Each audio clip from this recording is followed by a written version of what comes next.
Good morning, folks. Lithosphere is getting active already, and we've got a full plate of top news this morning. Explanations and suspicions accompany the lot as we begin over at spaceweathernews.com, finding the last 24 hours on our star somewhat calm. Certainly no flares, but we did get a surge out ahead of the former active region.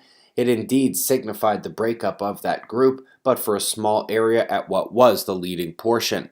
Solar wind presented a minor and brief intensification that is already waning, and geomagnetism at Earth remains calm at this time.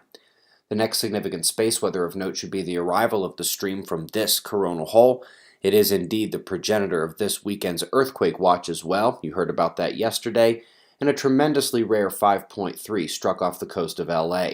Very luckily, it was well out to sea and the damage was minimal, but continue to have eyes open this weekend.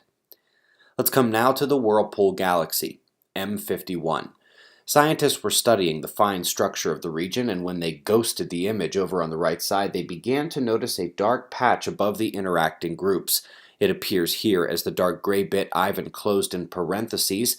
This puzzling concentration of dust may have a very simple explanation, but to understand it, you need to look below at the galaxies themselves. There already appears to be a good bit of wispy arms extending from the body, and if we can recall what interacting galaxies look like from different angles over time, perhaps we can see that the best explanation for that concentration of dust is that it is actually connected to the interacting bodies, and that our perspective and point of view offers us an unusual vantage point of what we'd consider normal interactions at that scale. Let's come back to Earth for a moment, where the GPM has dissected Cyclone Iris, which is now weakening quickly off the coast of Australia. I would love to use that to springboard from here to the forecasted hurricane season for the United States.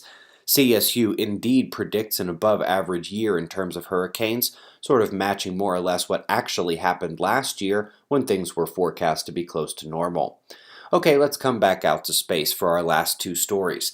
Magellanic Clouds have been 3D modeled, which is a cool idea given that our eyes have only ever seen the 2D version. Now what is remarkable is that if you include their excluded items, the small cloud doesn't look so small anymore, and there appears to be a polar concentration extending out and directly towards the Milky Way from both groups. I would not exclude those, especially given the fact that using some strange-looking technology, each not much bigger than a van, scientists have discovered that galactic-scale magnetic fields have large-scale order and extend out from the galaxy like Earth's magnetosphere around the Earth. Could the Magellanic polar spikes in our direction be magnetic connections with stars like pearls on a string? And perhaps a better issue, these scientists are saying that these large-scale ordered fields are surprising in their coherence around the galaxy because the galaxy magnetic field is made by supernova.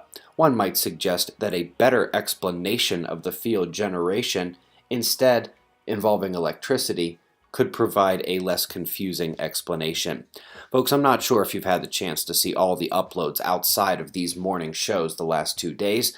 The prepping video seems to be hitting a tune for many of you, and then we had 2 evening uploads yesterday on the weather and gamma ray events in the center of the galaxy. Check them out if you missed them. We've got your wind maps and shots of our star to close. We greatly appreciate your support. We'll do this all again tomorrow, right here, but right now it's 5:05 a.m. in the new Valley of the Sun.